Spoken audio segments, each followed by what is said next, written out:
Good evening, Blue Comet fans. It's time for Blue Comet football here for the 2019 season on your home for the Blue Comets Z95.3. And with me, the new football coach for the Blue Comets this year, Coach Frizzell. Coach, how you doing? Doing good. Awesome. I'll tell you what, it is a new year, a great new look for this team, a lot of optimism for this team. But share a little bit about you. You're a hometown guy. You've been on the staff for a long time. You've been around this team. You know the kids. Now you got to step into that head coaching position. So since you've made that decision up until game time tonight, how's it been and how you feel about it? It's been really good.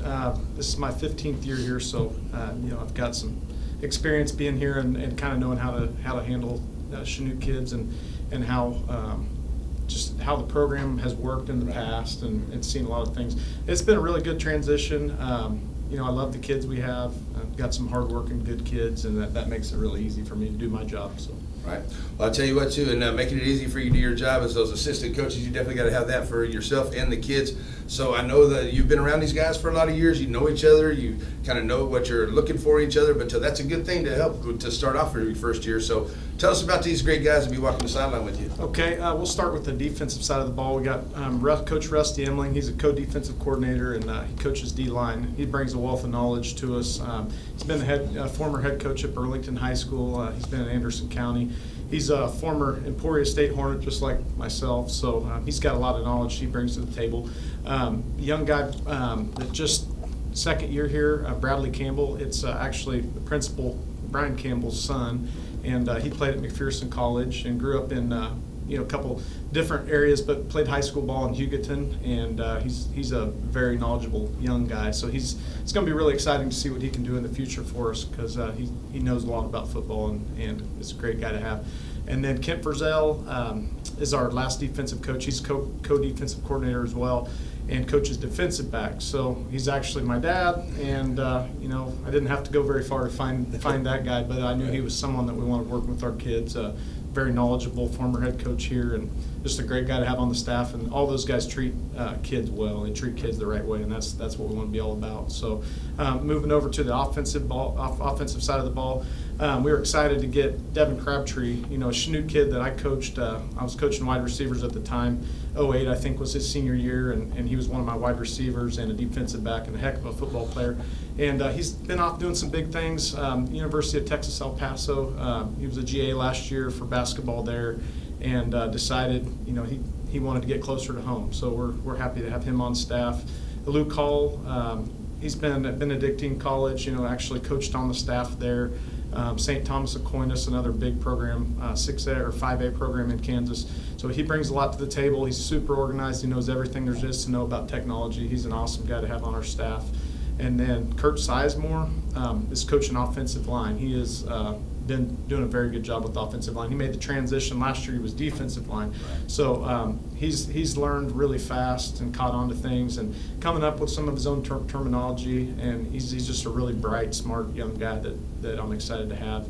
And then the last coach is, I guess, myself. So. Right. Yeah, you're going to be calling offensive plays this year, yes. So you be the offensive coordinator there and run the plays out there. That's great. So, yeah, great guys. I've got to play golf with some of those guys. I've got to hang out with them a few times, too. So, a great bunch of guys to have, and I know it's going to be great for the kids as well. All right, so, all that, Coach, let's get it started here. It starts in summer with conditioning and everything else. So, up until your first practice and everything, how did that go? I mean, did you have a lot of involvement with the kids? Were they excited about it? Was it what you were looking for? Yeah, they were excited.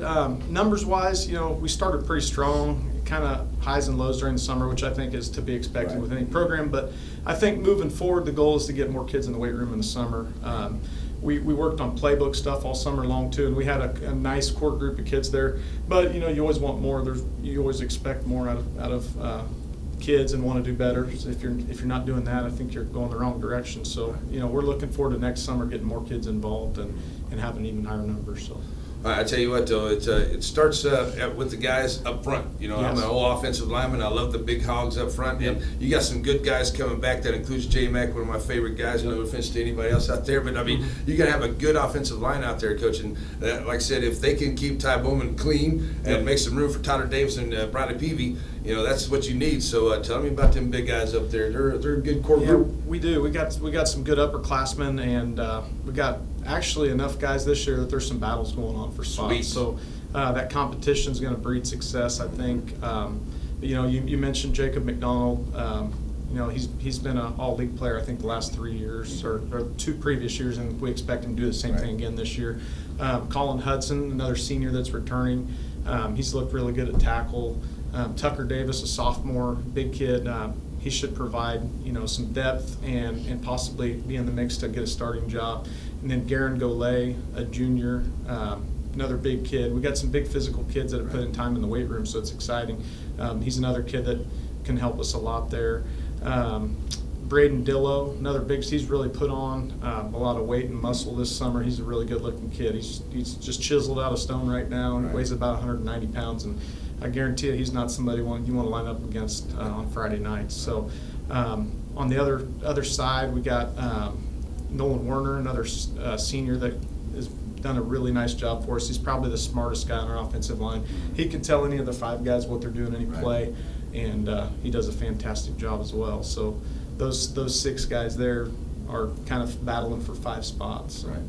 Well, I know Golay, he was a center last year, and then he kind of got into a little bit of an injury, I think it was, if I remember right. And so I know he had a real good start to the season. I know he was a sophomore, I think, last year, junior this year, I believe. So he's going to be good for you guys, too. So I know. But that's where it all starts up there, those big guys. I hope they have an awesome year, and I know that they will, too. All right, moving into the backfield there, Coach, of course, we're going to talk about Ty Bowman, but your 2-headed monster you got back there. You got Bradley Peavy and Tyler Davis that complement each other so well, but there's also some really cool things you can do with them individually with the way they play.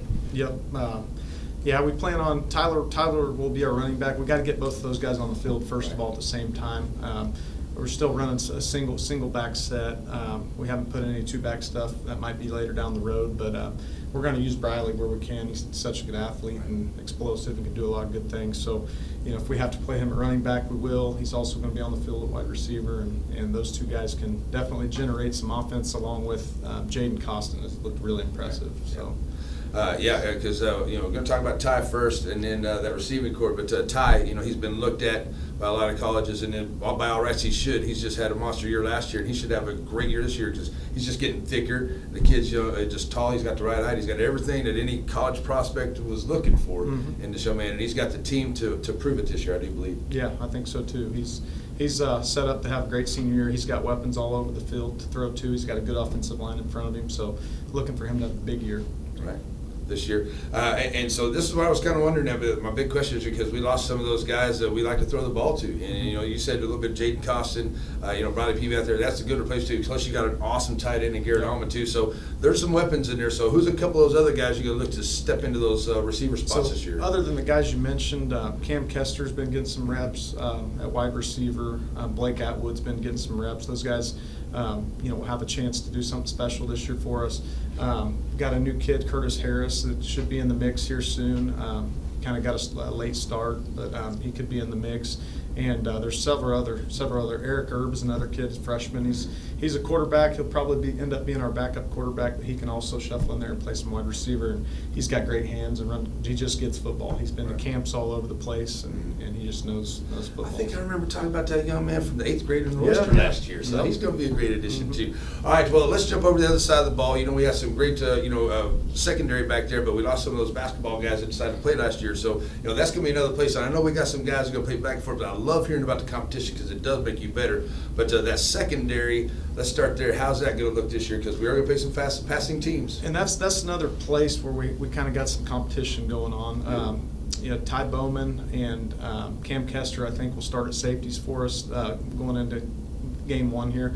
And Bradley Peavy and Jaden Costin will start at corner. So no doubt those guys, a lot of them are going to be playing both ways. So Colton Fritch is a kid that's right there on the bubble, and he's going to be getting some playing time along with Blake Atwood, Eric Erb, possibly Dagan Dean, throwing some freshman names in there. Pretty talented kids that can give us some depth. So. Good. Well, now up to the front 7. I'm hoping that we got enough guys, as you say, enough competition that we don't have to play too many of those big guys up front either. And our linebacker core should be solid with those guys coming back too. Yeah. Our linebacker core is looking really solid. Obviously, Tyler Davis was a very good one last year, and we were blessed to get out Riker Donovan this year. He's a big physical kid, and he's been really good at linebacker so far in camp. So.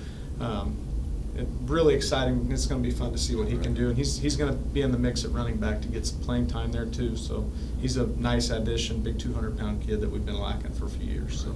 Well, I tell you what, you got one more weapon I want to talk about too, because I know Coach Shields wasn't afraid to use this young man when they need to, and that's Jacob Adams coming back, and that young man can kick the ball, and if you need him in a pressure situation, I have no doubt you're going to hesitate to go that young man either. No doubt, no doubt. That's exactly my thoughts. That kid has been, ice in the veins since day one, since he's been kicking for us. So, I got all the confidence in the world. We put him out there, and the game's on the line. He's going to get it done. So. Right. Cool, sweet. I'm looking forward to a great season, Coach. But before I let you go, tell me a little bit about Circle. Like I said, we got them last year on our house, but they were a young team this year. They're better this year, and I knew that. I said that last year. They're going to be better this year, and they are. Mm-hmm. So.